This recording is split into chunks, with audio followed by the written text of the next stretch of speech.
बहुत ध्यान से सुनिएगा। दो बातें। पहली बात, ब्रजवासियों का स्वभाव अत्यंत सरल है। अब सरलता की बातें तो हम कहां तक कहें, सब लोग आप सुनते ही हो।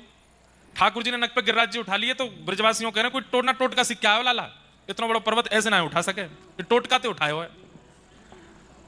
और भी बातें आती सब सुनते ही हैं।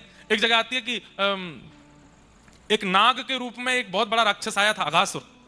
उसने अपना मुख खोला। अब भाई सामान्य सी बात है, कोई सांप अपना मुख खोले, बहुत विशाल अजगर से भी बड़ा कोई सर्प था, इतना बड़ा मुख खोला कि वो दूर से देखने में गुफा जैसा लग रहा था।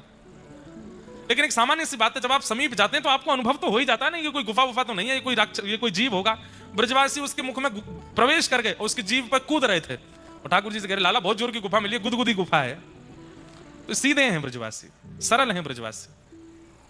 पहला कारण तो यह मान सकते हैं कि यशोदा मैया और ब्रजवासियों को पूतना का क्यों पता नहीं चला, क्योंकि उनके अंदर इतनी सरलता है, इतनी सहजता, इतने सीधे, इतने भोले हैं कि उन्हें पता नहीं चलता, चतुराई नहीं है उनके अंदर। और दूसरा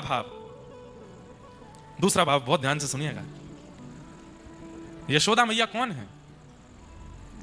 भक्ति है। साक्षात भक्ति के द्वारा ही तो ठाकुर जी प्रकट होते हैं। यशोदा मैया परख तो पहले ही गई थी कि ये पूतना राक्षसी है, पर मैया ने विचार किया कि इतना चल करके ठाकुर जी के इतने समीप आ गई है, अब यहां से इसको वापस भेजना, इसमें भक्त वत्सलता में दोष आ जाएगा। ठाकुर जी के इतने समीप आकर के कोई वापस चला जाए।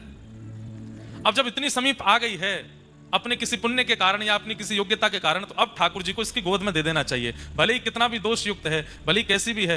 अब ठाकुर जी के सन्मुख आई गई है, ठाकुर जी इसकी गोद में पधरा करके इसका कल्याण करा दिया जाए, उद्धार करा दिया जाए। तो मूल तत्व से, आध्यात्मिक तत्व से यशोदा मैया ने कृपा करने के लिए ठाकुर जी दिए पूतना की गोद में कि इस पर भी कृपा हो जाए और पूरे विश्व को यह पता चल जाए कि ठाकुर जी केवल भक्तों पर कृपा नहीं करते हैं, ऐसे ऐसे राक्षसों पर भी अनुग्रह करते हैं, उनका भी पयोधर पान करते हैं, उनको दर्शन दे करके उनको भी कृतार्थ करते हैं।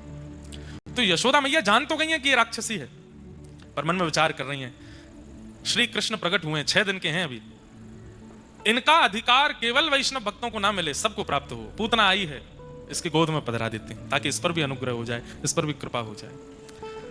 पूतना ने कही तुम्हारो लाला बड़ो सुंदर है, मुंह को गोद में दे। तो यशोदा मैया हाँ तुम्हारो ही तो लाला, ले। जैसे ही ठाकुर जी पूतना की गोद में दिए, बंधुओं यशोदा तत्व को सामान्य मत समझिएगा। हमारे व्रज में जैसे श्री जी की प्रधानता है, राधा रानी की प्रधानता है, गोपियों की प्रधानता है, ऐसे ही श्री यशोदा जी की प्रधानता है। कई लोग ठाकुर जी को लाला भाव से सेवा करते हैं कि हमारे लाला हैं, उनको नित्य यशोदा जी का स्तवन करना चाहिए, नित्य यशोदा जी को याद करना चाहिए।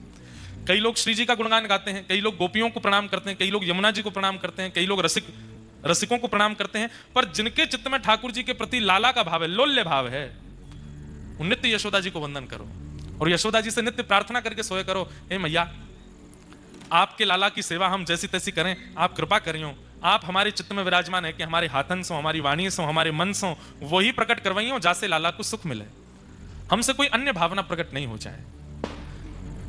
मैंने सोच रखा है और मैं करूंगा भी, एक बार सप्ताह कथा केवल यशोदा जी के भाव पर।